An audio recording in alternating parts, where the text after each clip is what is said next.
Today I'll be taking this LEGO Corvette set and then using my very own creative LEGO building skills to build a completely new version of it from scratch. To find out which is better, the official LEGO set or my custom model. Let the challenge begin. So I recently got my hands on the Corvette double pack, but I was pretty disappointed with the C8 in particular. And after transforming the C3 into a Maserati Gran Turismo, I now found it time to give the C8 a bit of an upgrade as well.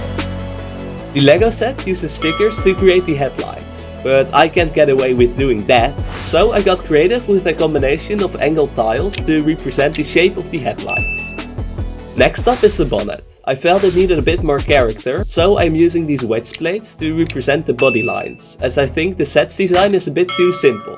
And lastly, I use these quarter tiles to create the clean separations in the air vents. Official LEGO designers obviously aim to build the most accurate sets possible. However, they do have these strength standards to meet. My models are basically the complete opposite, as I designed them to be display models rather than toy cars. When building the side vents, I surprisingly ended up with a similar solution as the LEGO set design, using these curved wedge slopes. And I left a little gap in the middle for that sleek touch, sort of representing the black lines.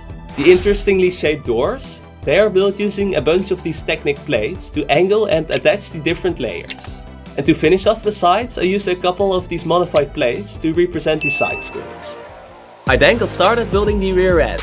And I maybe should mention that I am going a bit of the LEGO set path, as they've got the C8R, the race version, but I'm building the C8 CO6, because I personally like that version a tiny bit better. But still, they are more or less the same car, it's just the rear of the race version that's a bit more aggressive, and they obviously have different liveries. But that's basically it. For the taillights I ditched these stickers and instead went for a similar but then brick build design. And to finish them off, I got inspired by these slick modified plates, so I threw in some round tiles for a similar effect.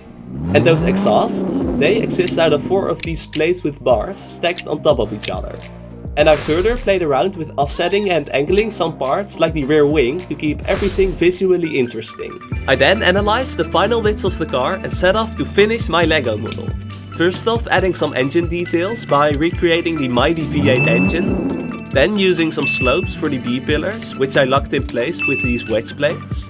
And lastly, the roof is a mix of tiles and slopes, all slightly angled out with the help of a hinge brick. And just like that, I finished my Corvette C8 CO6 LEGO model. And I personally think it captures way more details than the official LEGO set. But leave a comment to let me know which one is your favorite. And if it's mine, I've got good news, as I've created digital instructions for it, so you can build it for yourself as well. Thank you so much for watching, and I will see you in the next one.